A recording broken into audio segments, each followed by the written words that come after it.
Welcome to Latest Laws. The Allahabad High Court, while interpreting the provision of Section 3 of the Muslim Women Protection of Rights on Divorce Act 1986 and placing reliance on Daniel Latifi versus Union of India, observed that a Muslim divorced lady is entitled to maintenance even after the period of iddat.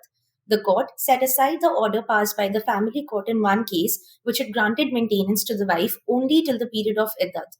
The court opined that under Section 3, Clause 3 of the Muslim Act 1986, an order can be passed directing the former husband of the divorcee to pay the wife such reasonable and fair maintenance. The word provision used in Section 3 of the Muslim Act 1986 indicates that the Muslim husband is required to contemplate the future needs and make preparatory arrangements in advance for meeting those needs. In another news, Jamiat Ulema-e-Hind has moved Supreme Court challenging the anti-conversion laws of Uttar Pradesh, Madhya Pradesh, Gujarat, Uttarakhand and Himachal Pradesh.